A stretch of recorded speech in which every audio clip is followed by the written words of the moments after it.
Hello, everyone. Welcome to LOA Uncorked. This is Holli. And this is Jeanna. And Jeanna, we have a badass boss in the house today. I know. I got my notepad ready. Okay, I'm really excited. Me too. Okay, so listen. Yeah. Before we introduce who she is, I'm going to tell you why I love her so much, okay? And you'll never guess. And I'll bet you she's never ever, and she's been interviewed a gazillion times. Oh, you're trying to look at my notes. I didn't write it down. I'm a cheater. Don't cheat. Okay, so I didn't even write it down. Okay. And so I bet that nobody has ever said that they love you for this, Mindie. Oh, Lord. Whoops. Okay, that's her first name. All right, so cat's out of the bag, sorta, but not really. Okay, so I love her first. I'm going to count the ways. Okay. A is she has a podcast, which we'll introduce, Yes. and she interviewed her accountant. Oh, Lord. I love her because she interviewed her accountant. Okay. Says and you know the what? former CFO. Right. And CPA and accountant. Okay. So I'm just saying if more badass bosses like her Acknowledge the power of the accounting. The power, the genius of the accountant. Yeah. I could have been famous a long time ago, Jeanna. I'm Yes. just saying. I see that now. So I have true love and passion for her. Okay. Okay, And well. then, of course, she loves Sedona, and our heart is in Sedona. Oh, Sedona. And I mean, there's so many more. Okay. Like she resonates. The badass bossness keeps going. All right. Let me just keep going. So Yeah, she's keep the going. author of a best-selling book, You're The going to have to Heart. pick this up because this is an hour-long show, and you could just I mean, I could go the through whole all time. the ways with her and not even talk to her. Yeah. There's a lot of ways. It's Keep going. sort of true. Yeah. Okay, so she's the author of a best-selling book, The Heart of Consciousness, which she's re-released in 2020. Yes. We're going to talk about that. Brilliant. She's the host of the Lucra Life podcast, which is Jeanna International. Yes. And it's a chart topper. I know. One day we can One day, aspire. I was going to say, I know. We have her up on our little vision board. That's right. Yeah. LOA Uncorked down here off the vision board and the Lucra Life. Life up there. Yep. All right. So listen, she calls and has branded the Lucra. I call it the Empire. She can call it whatever she wants, but she's got a 3-step process, which is the Heart Path retreats, which are in Sedona, which looks completely amazing. In and person. I think you can get on board on that still. It's amazing. And that place is just magical. Go back to our episode that we actually recorded in the We'll Vortex. put it in the notes. Yeah. Beautiful. Absolutely. And then she has online courses, Lucra courses for mastering, for mastery. And then the Lucra Collective, which I love having a community. I do. Yeah, for sure. We need one too, Jeanna. Yeah, I know. Anyway. Again, back to the vision board. Yep. Anyway, she teaches how to become a masterful speaker and a coach. Yes. And her name is Mindie Kniss. And she is in the LOA Uncorked house today. Welcome, badass empire boss, Mindie. Wow. I don't know what she ate or drank this morning, Mindie. But listen, that was, if you listen to all the intros, that was a big one. That was a big one. I was about to say that Wow. is literally the best introduction I have ever had in my entire life. Amazing. So thank you. You're welcome. Amazing. Starting out with accounting. I think should start off with accounting. Always start with accounting I and mean, then that's- and work down from there. Yes, Yeah, exactly. that's good. That's good. Well, welcome, Mindie. We are so, as you heard, incredibly excited to have you here today, and grateful that you're joining the audience today and sharing some of your wisdom and feedback with them, your story. So Well, I'm delighted to be here. Thank you so much. Already the energy is hot. So I know. Let's rock. We'll work with. Okay, I will try not to be the bummer. So I'm gonna spit this up. You're never a bummer. So here's what we typically like to start our podcast, Mindie, with just kind of a brief overview of you, the things that the kind of core tenets of who you are that you feel like it would be important for the audience to know about you before we kind of enter in the conversation today. So whatever those things are for you, if you kind of share a bit about the milestones of Mindie, that would be perfect. Yeah, absolutely. Thank you so much. So I started out early in my life, always doing the things that I really enjoyed, really loved to do. For me, that was being in the outdoors, doing camping, adventure type trips, that kind of stuff. And eventually, though, that wasn't paying the bills. That wasn't, paying off my student loans, all of that stuff. So I thought, you know what, I probably need to get a quote unquote real job which I did. I ended up working for a Fortune 100 company. And while it was great in the sense of awesome people, decent job, great benefits, great perks, a lot of good stuff about it, it definitely wasn't what my heart was calling me to. And I thought, I'll just be here for a year or two. I'll get some bills paid off and, I'm out to go do something else. That didn't exactly happen that way. 7 years into that position, I was still there. And at that time, I had the opportunity to go live in Nairobi, Kenya, to work on a fellowship with AIDS and HIV work. So being over there for a number of months gave me the opportunity to really step back from my day-to-day routines and existence and say, okay, Kniss, what do you actually want to do? Like, what is the purpose here? Because it's certainly not that. Right. It's not sitting in a cubicle doing paperwork that really anyone else could do. Yep. So by the time I was leaving from Nairobi, you too will love this story because it is law of attraction, like on sparkles. Mm-hmm. I had determined, okay, when I get back to the US, I'm going to give myself 1 year from that date to start a business as a coach, also go back to grad school for writing, because again, to seek out my passions. And during that time frame, I'll kind of ramp down my corporate world and I'll ramp up the entrepreneurial world. Literally 2 days before I leave from Nairobi, there's this huge announcement, oh, you're going to be laid off. And I'm like, that's awesome, because I was already intending to leave. But get this, it's so distinct. This is how the universe is just like, yep. They said, oh, you'll have about a year to transfer your projects, get everything cleaned up, and then you can decide, do you want to relocate with the company or do you want to take a severance? Wow. And you're out. Wow. And I'm like, yes, please. Are you serious? You can't design a better your guides are menu. Badass in this area. Yes. Yeah, this is impressive. Literally, it was all written down to the T in my journal, and then it just happened that way. So I thought, this is going to be amazing. I'm going out guns blazing. I'm ready to be a millionaire by, tomorrow, and just so jazzed to help people in a variety of ways. I moved across the country at that time to Portland, Oregon. So I was in the Pacific Northwest. Yes. Love that state. Yes. And then this was also kind of around the time where The Secret was coming out. Mm-hmm. So everybody was law of attraction central everywhere at that time. I'm like, I'm a positive person. I'm an optimist. This is going to be amazing. Let's rock. And then within 2 years, I had been evicted from the apartment that I was living in. My home that I still owned in Michigan was foreclosed. I was living out of my teensy tiny little one-room office. And the year after that, I filed for bankruptcy because I didn't have enough money to even eat at that time. You two will know in Oregon, there is no sales tax. So I was literally surviving on the dollar menu from Jack in the Box, which was across the street from where I was staying. Oh. Wow. So it didn't work out so great. Yeah. Then I realized, there's a little more to the law of attraction than just thinking the positive thoughts things and will drop in there. Vibes and all that stuff. Like that's part of the process, but it is a whole process, which I didn't really know that much about at the time.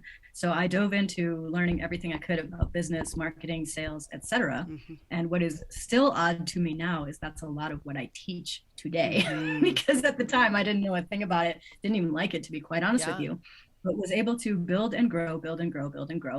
In the meantime, met this man who would become my husband, and also was developing this business. Well, he and I eventually combined in business. We got married, like everything was amazing. We really had a successful run of it. And then in 2019, he ended up passing away from a freak accident. Just, he was fine and then not.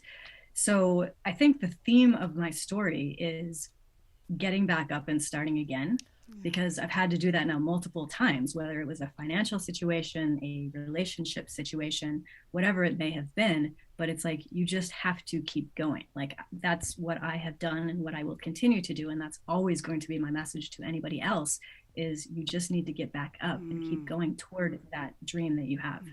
Oh, I love that message. Oh my gosh. Okay. So listen, where do you, started with a sparkly LOA experience, and then you've gone through some really challenging, heartfelt times. And we'll talk a little bit more about all of that. But I'm curious where you sit today, and as you coach others and you do your work today, is there clarity for you around your resilience and where that comes from?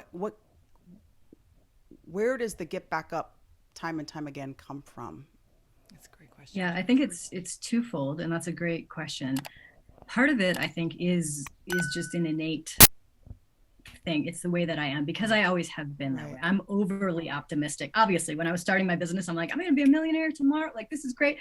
There was way too much optimism in that. Yeah. But in the bigger picture, in the longer term, the optimism has served me. So I think that there is a bit of innate tenacity, just kind of like, yo, I'm going to figure this out. I'm going to show you all, you know, all those people who didn't believe I could do it or whatever. Like, I will show you. So just be patient and watch. Wow. So there is that.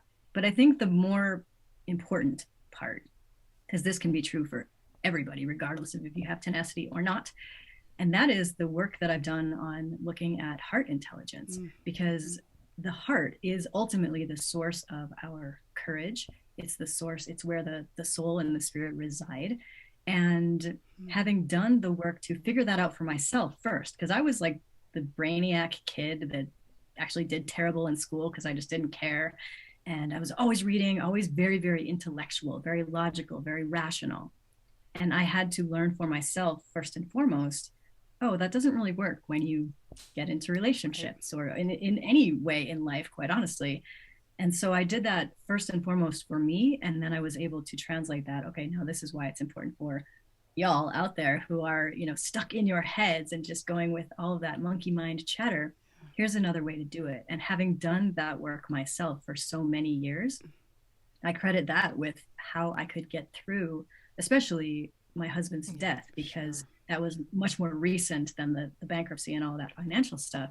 So in an odd way, this is going to be a very strange thing to say, but in an odd way, I felt so much stronger going through the experience of him passing than I had, you know, a decade prior, just because I myself was stronger and more resilient. That makes so much sense. Really, I think, you know, when I was researching you and we've been listening to your podcast, one of the things that really resonated with me, I mean, since I have disclosed that I was an accountant, okay, like one of the things that resonated with me was this, and it's not just with me in accounting, I make that as a joke, but this kind of leading from your head. And what I really love about your work is you started from that point too, is what I think, you know, what you're saying is you started with leading with your head, being an intellectual, and then you were able to understand that there is a leading from the heart. I mean, through your book and, you know, all the work that you do, I think is like you somehow connected that together. Agreed. And I think, I mean, I feel like our society still is, you know, a head-based, left-brained, you know, society that really puts the dollar on and the value on that intellectual, whatever that is, and not so much in the heart. And especially in leadership. Especially in leadership, although it's stupid because you'd be more successful if you connected like she's suggesting. How do you go about, I mean, I'm going to get to a question. I figured. This is going to be early. This is going to be early. Normally it's a good 30, 45 seconds. Keep going. Yes. No, we're going to get to the question now. Alrighty. I mean, how did you connect the two? And was it your beautiful partnership with your husband that helped you connect that? Or how does one go about doing that? And what's your advice to our audience on that? Yeah, well, they say that one of the longest journeys that you possibly could take is from the head to the heart, because there's such a disconnect, as you spoke to, in our society, that people are just walking around as, you know, as if they were just the head, not connected to their body, not connected to their dreams, their hopes, their desire, all of these things. And there is both the physical element of that connection to the body and, of course, the spiritual or etheric aspect of that. And for me, it's really, I can't say that it's one thing. Yes, the connection between me and my husband was, my friends call it, you know, one for the books. Like, it was an amazing experience. We had such a powerful relationship, but he and I both agreed that, we even said this in our wedding vows, we said, if this ceases to be a growth experience for either of us, we're out. Right. You know, we don't need to stick with this if this isn't for our best, for our greatest potential, which is what we both wanted. So yes, so much about that, but also you can't ever fully not do the work yourself. Correct. So it's never just about someone else or even a partnership. It has to be your own journey, because that's really the only one that you have control over. You are in charge of your responses, your reactions, your everything. And really the biggest distinction between head and heart is that space where you come from. So are you coming from fear or doubt or insecurity or any of that crap that lives up in the head? Or are you coming from the perspective of love and courage and peace and calm and strength and devotion, all these other lovely things that reside here? And a lot of people will say, well, I don't have the strength. I don't have the courage. I'm like, actually, it's in there. Yeah. You just might need to dig it up and, dust it off a little bit, but you already do have it. Right. So that part is ingrained within you already. And then it's just recognizing, how do I come from that perspective as opposed to the head perspective? Is that what you teach in your retreats? Is that a big part of that curriculum, is helping people? Because we talk about this all the time. We talk about it a lot. Yeah. Jeanna's always like, I don't know what's going on. I feel disconnected. And for me growing up, it's a continual work in process, but I'm like, I would say, Jeanna, how do I feel right now? Should I be mad? Okay. Like, I'm a spiritual bypasser. I'll be like, yeah, I'm fine. Whatever happens, I'm great, and, because I need to be positive. And yeah, and you need to be fine and tough and like, you got it all together. I got it all together. Yeah, I'm great, and so we talk about this all the time, and it is something that I feel it's helpful to have a coach or somebody to help you assess that. What are your thoughts on that? Is that what you teach in your retreats? It's part of it. It's kind of twofold, because one part, I've had people come to this retreat and they will say, like, Mindie, my heart isn't even on, or I don't even have exactly. Like, literally, I do know. Like, yes. No, I totally get that. So, I get it. Yep. You get that. And so part of the retreat is I have what I call the 4 keys. In other words, ways to unlock your heart. So 4 different things that you can focus on, practices that they can do to just get in there and just see what's going on. It's an exploration game. Me, it's all about the adventure.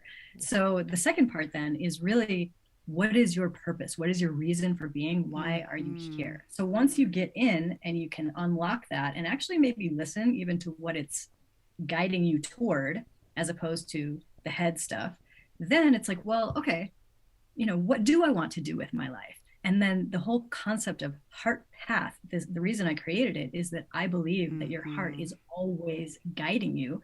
A lot of people have it, they're tuned to a different station, so they can't even hear what it's saying. Yeah. But it's always guiding you. And on top of that, every piece of the puzzle along that pathway, along that journey, is for your greatest good, to ultimately contribute to whatever you are supposed to be doing. So there'll be some parts that suck and some parts that are awesome, but all of it you've grown through, you've learned through, you've taken that experience and been able to now say, oh, this is the culmination of why I am here. This is like, and I am so on purpose. I know what I'm here to do. And also, by the way, like, how to then go do it with business growth and all of that stuff, because that's the part I didn't have at the beginning.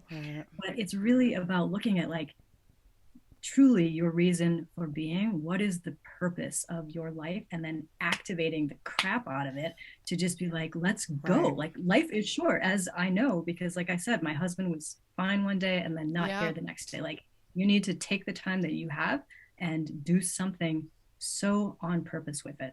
I love that. I was going to ask about, purpose, and so many people are searching for their purpose. And, you have some people that come into this world.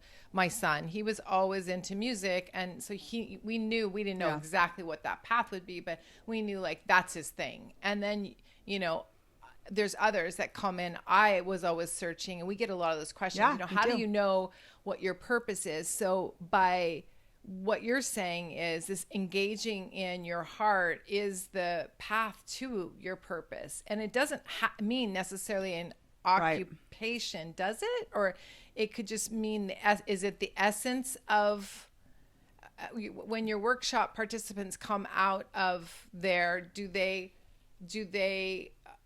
are they able to really distinguish the path? The what? Yes, the Yeah. what. Yes. Yeah. And that's the key, is there is clarity Okay. in the heart when there's just cloudiness in the head. Like it's such a different paradigm. I've had one person, I'm just thinking about one testimonial video that I have on my site.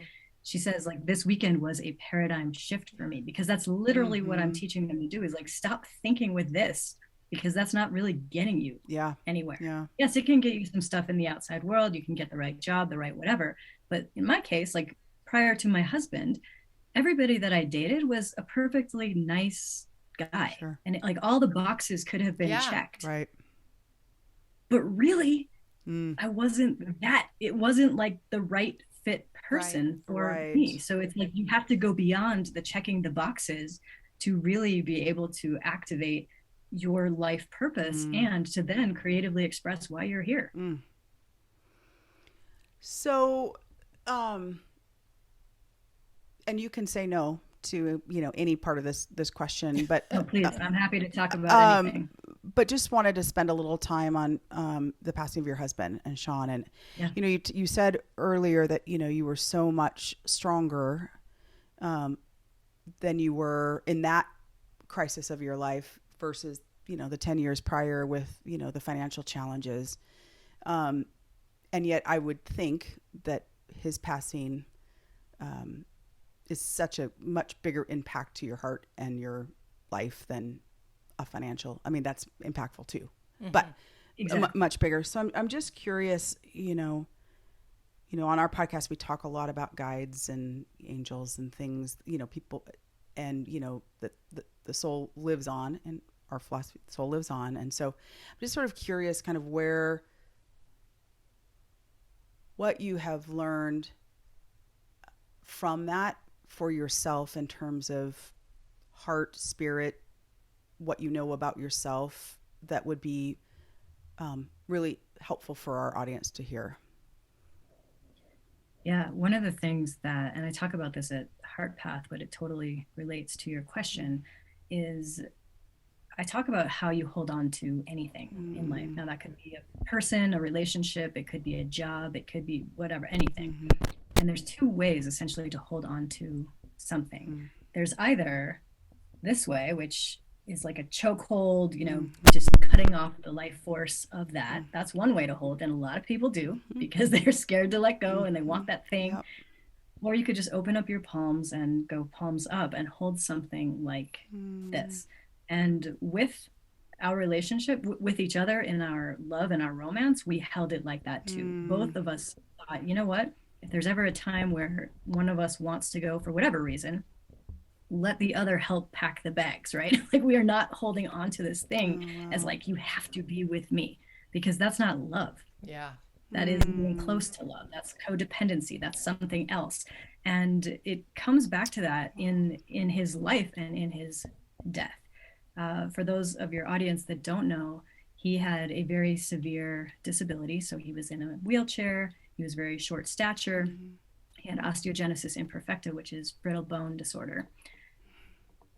And there were many conversations over the years where, after he had had an injury or something happened physically, because we were in the emergency room often, there's always something, not always, but a lot of the times going on. And I remember 5 years prior to his death, he actually had a very similar accident to the one that ended his life. His wheelchair had flipped over and he had hit his head, and it was a big, big deal. We were in the trauma unit for many, many days. And as he was recovering from that one, I remember him saying, I still remember we were driving down the 101 in Scottsdale. And I had told him, I'm like, babe, when you're ready to go, I want you to do that. Like, I want you to know that I am okay with you going, because I know this is hard. That's a I know beautiful it gift. is challenging for you. Like, I know how difficult it is, because I watched him have to go through that recovery and be so frustrated with things that he had gained independence on, and then suddenly he didn't have it again. Like, that sucks. When there's such it's so limited already, right? It's so limited already. Exactly. Like, if there's one thing that I am so passionate about for people, it is their independence and their freedom. So, I mean, go figure that he chose me as someone that could, be excited about all of that for him. But I was like, just know that. And then when he did pass, it was that same experience to me of just opening up my hands and being like, in an odd way, I am happy for him, because he's apart from that suffering and that struggle and that frustration and all the crap of the physical body. And yes, I think about him every single day. You know, you mentioned guides and spirits and whatever, and I've had crazy experiences with like some weird bird showing up. I mean, just all kinds of I feel like things. he would play games He with would you. totally mess with you. I can feel tell. like he'd like do funny, dirty jokes or something with you. I don't know about the dirty. I mean, I'm sure if he could, he would. Yeah.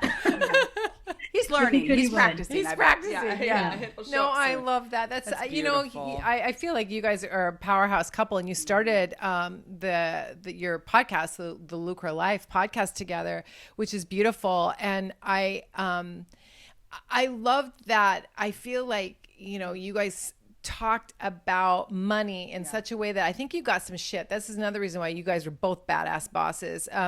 And, you know, and unapologetically, which we don't apologize either, Jeanna. I mean, like, listen, let's plop the $1 million down there. I'm fine with it. Yes, okay. So, and I want everybody to have it too. Like, let's, there's no limitation. You're here. not taking away from others. You Absolutely. want to, like, everybody to win. Yep. Like, so how did you guys, you've obviously had some amazing guests on there, but how did you kind of overcome that? How did you,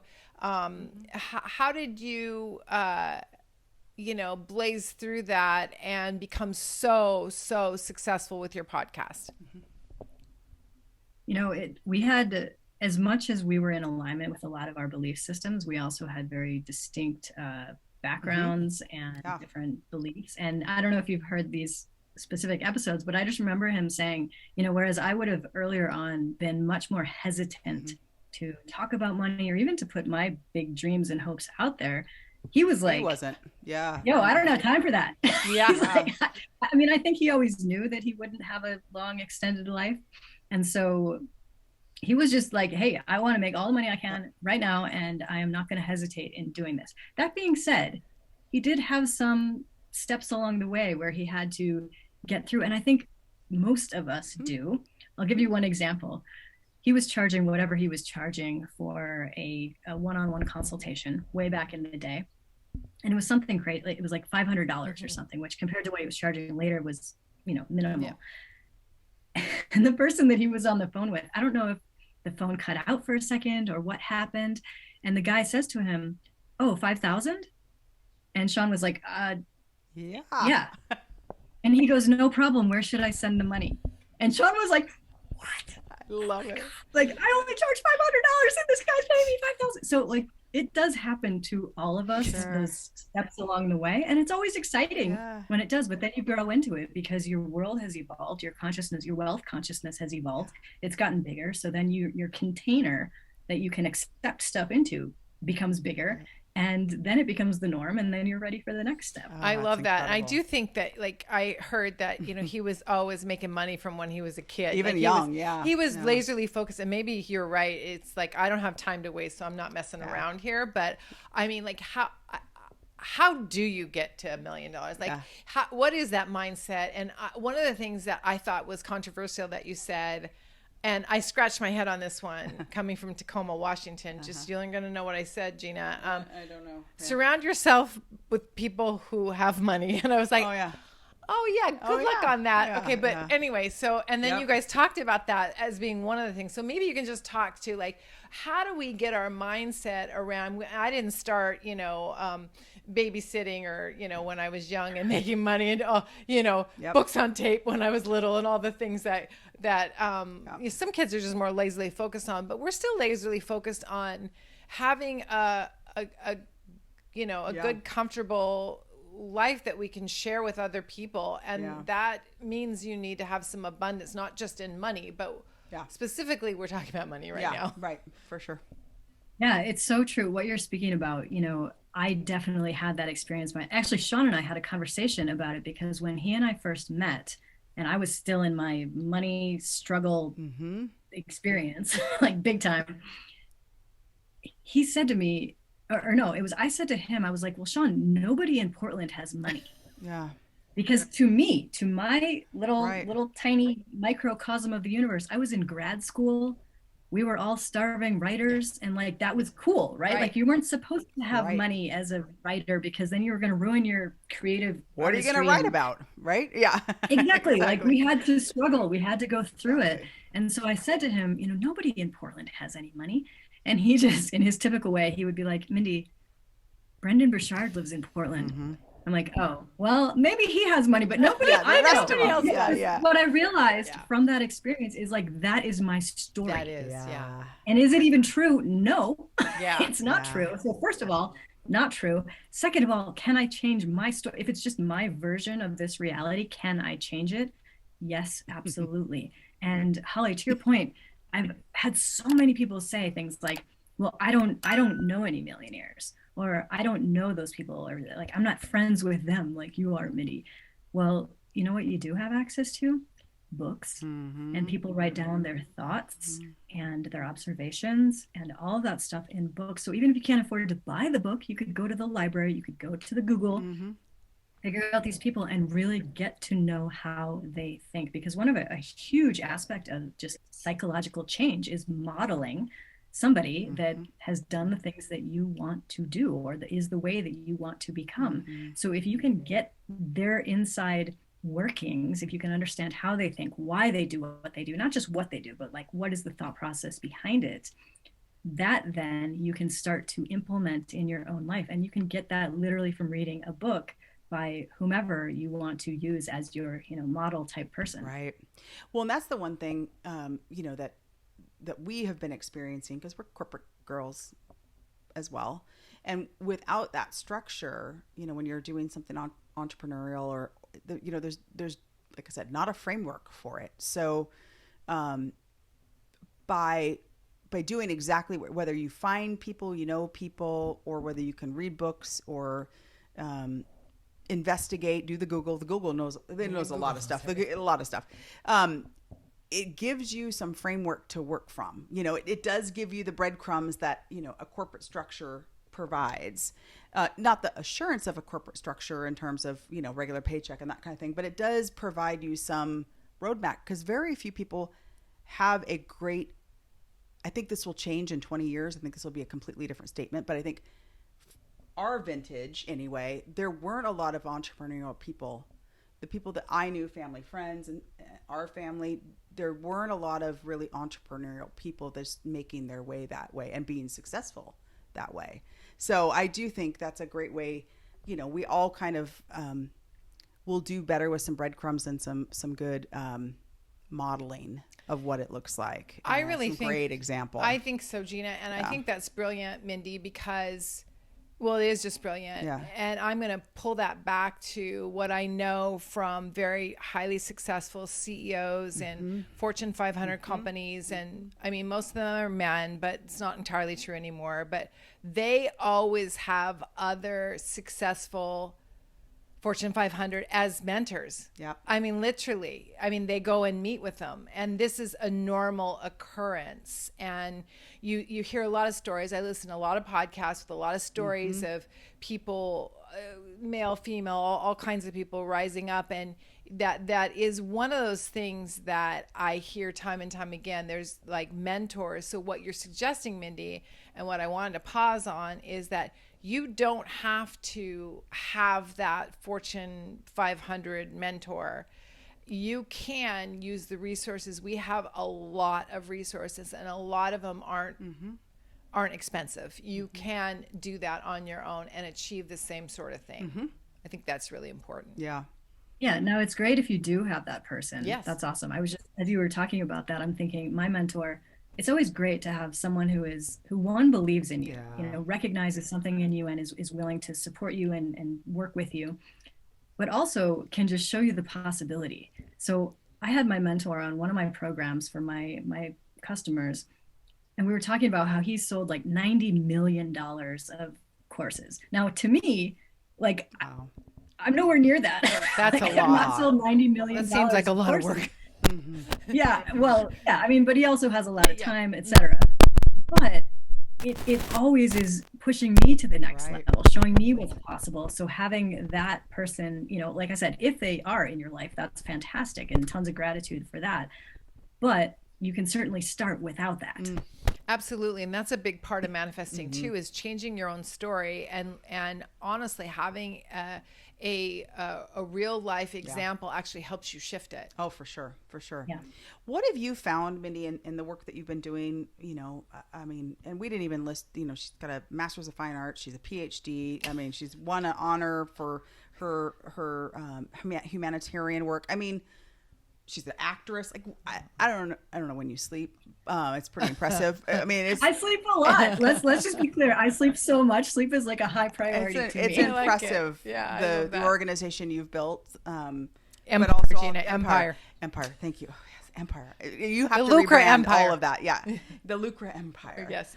But I'm curious what, you know, if you were to think on all the work that you've done and all the people you've coached and worked with, you know, what would you say that the top 1, 2, 3, whatever you'd like to share, limiting beliefs of people consistently are?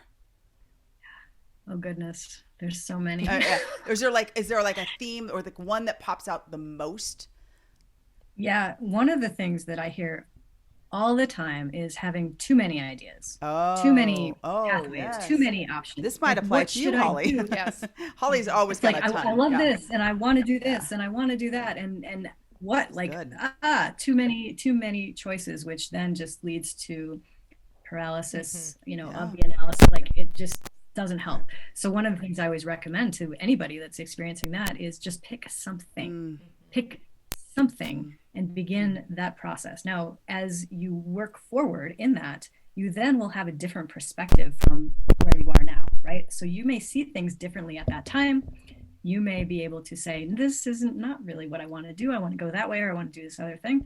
That's fine. You wouldn't have known that though from your stuck point of where you are now. So indecision is a huge limiting belief. Like, too many choices, too many things. I'm like, just pick something, move forward, and then course correct from there. No problem. Another one is the imposter syndrome. Oh, yeah. In other words, who am I? Who am I to be able to teach this? Who am I to be able to talk about this? Who am I to a good one. do any of this stuff? And I'm like, who are you not to? Yeah, right. Who are you not to? Because you have made it through something, whatever that something is, whether it's an experience that you had or something that you learned, whatever.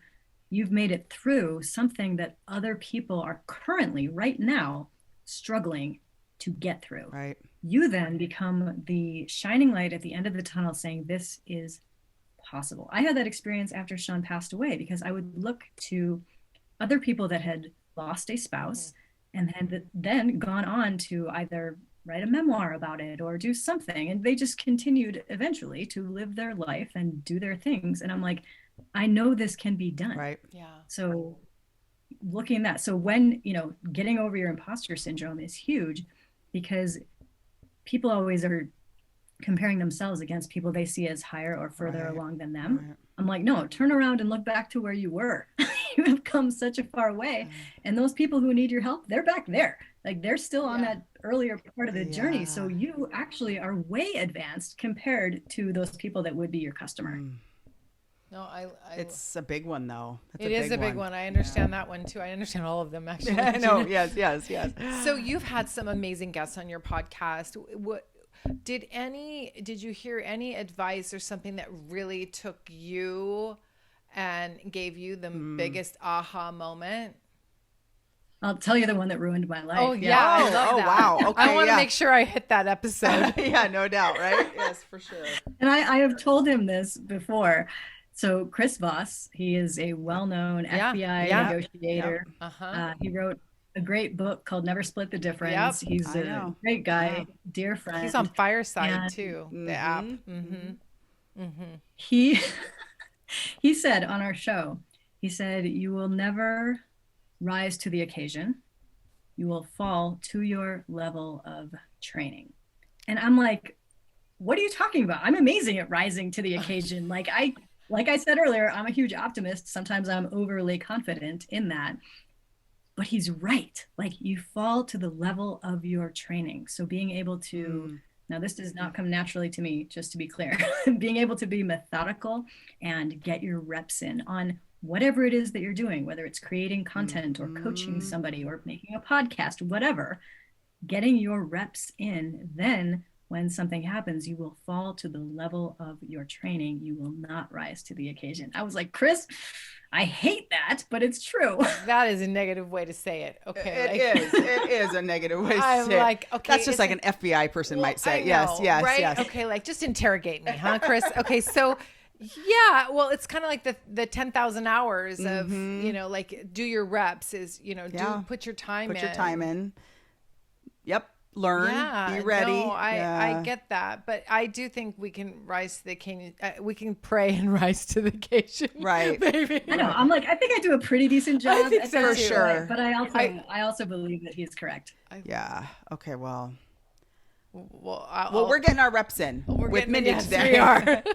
And we She's appreciate teaching that. us a thing or two or 44 things, whatever. Yes. No. Fantastic. You talk a little bit about like to grow your business, you need to be a world-class human. Yeah. You need to grow your human. What do you mean by that? What's Mindie's definition of that world-class human? Great question. Yeah. So if you seek anything that is external to yourself, that is your business, whatever else it might be, that ultimately is not going to be that satisfying. What's going to be most satisfying is something that is internal to you. So in the process of growing that thing out there, whatever, a relationship, a business, etc., you absolutely have to do the work internally. I think 80 to 90% of this whole game is the inside job. It's not all the exterior stuff that we end up doing, the busy work and all of that stuff. It's the inner work, because only when you do that can you actually then come to a place where, one, you recognize that you deserve that outside success. Because how many people do we know that have the outside success and they are miserable inside? Yes. Because it's not in alignment with them. So you have to figure that out for yourself.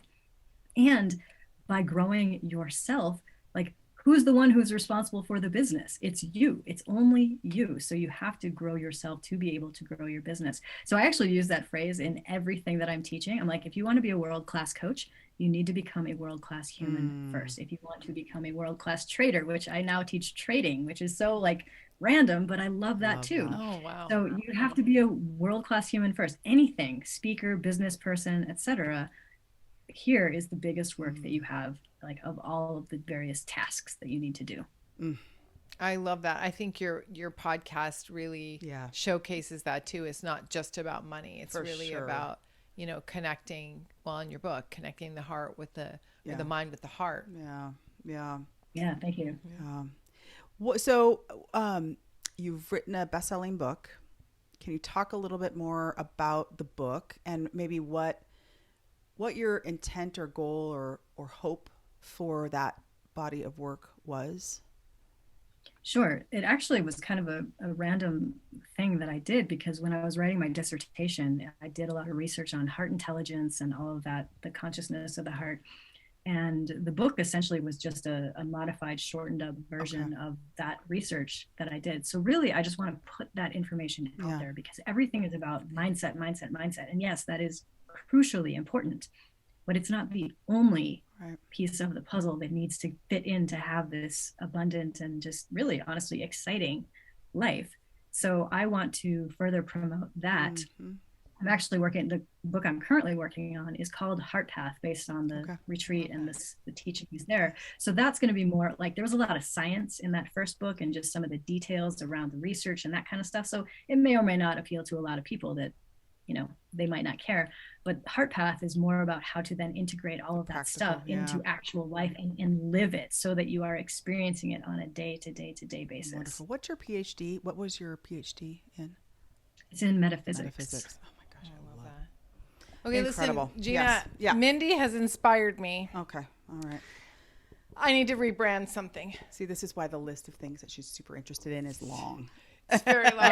Okay, so as Mindie was talking, I got a picture of a heart by her head, and it was beating, and I thought, we need to rebrand mindfulness to heartfulness. Oh. Because you're right. I knew she'd like it. Yeah, See? you're right. Because we're all in our head about it.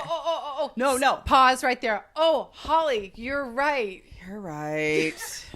Dang it. I hate when you're right. I know. I hate when you're right. Because then I'll never hear the end of it. I know. I'm going to take it out of the recording and send it to you every day. A little MP4 file. So every day you get it. You think audio message every morning. Yeah. Gee, Holly, you're right. Okay. Anyway, I love the idea of mindfulness, but I think it's heartfulness. That is what we're trying to do, is we're trying to get in our heart with our mindfulness.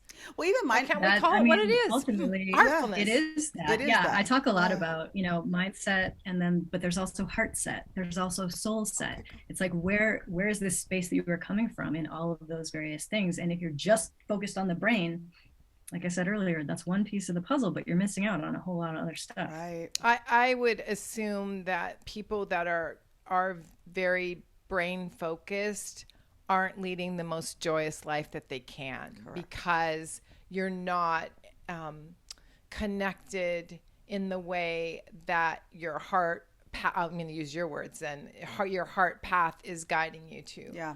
So you do things out of duty. I understand this because I've done this my whole life. Like, I do things out of duty and structure and, the things that make sense versus whatever is calling to you. Yeah. You quiet that down. You don't do your heartfulness, Jeanna. No, I know. Well, it's interesting because, and we've talked about this on the podcast before. This has been a big body of work for me over the last, and it's been going on for a long time, but I finally was able to articulate it and see it, and it was impacting me. And I probably didn't realize how bad it has been for a long time, but this just, my head doesn't feel like it's connected to my body. Like there's been a disconnect.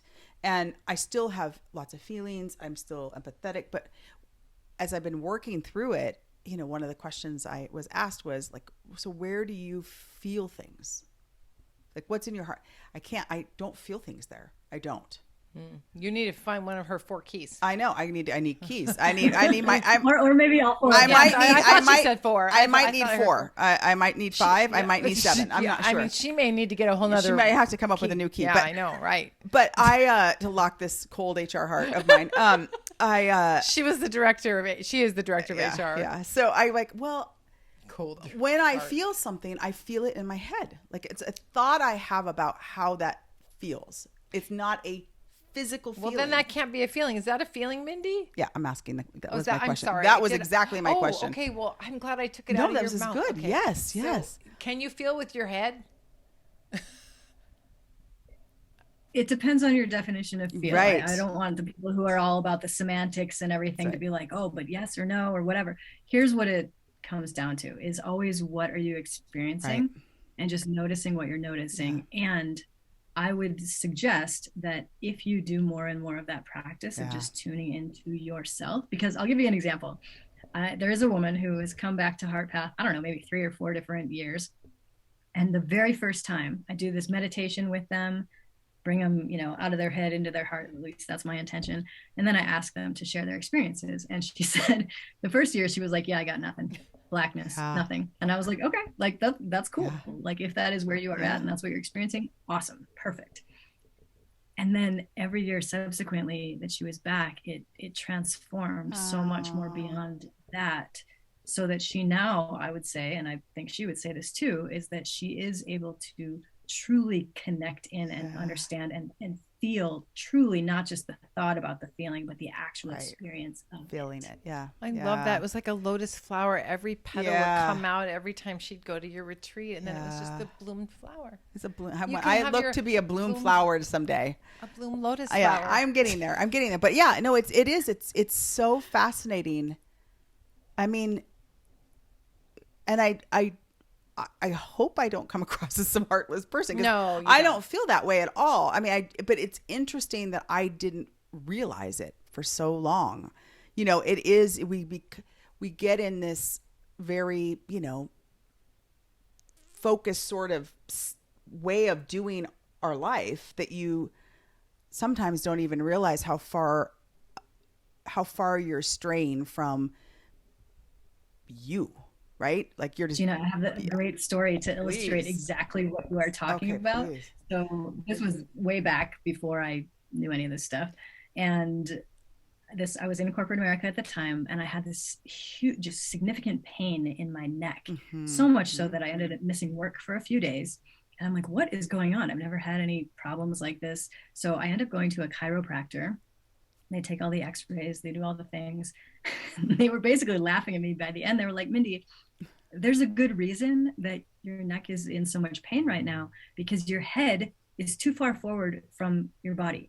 So to me, it physically manifested that I was living head first. My gosh. Like, right? Like it shows up in the body. It does show up and then in I the was body, like, wait, are you serious? Are you like, what? So I had to recognize that even my physical self was now emulating how I was being. And it was then causing me pain. Now, why does that happen? I think the universe is like, hello.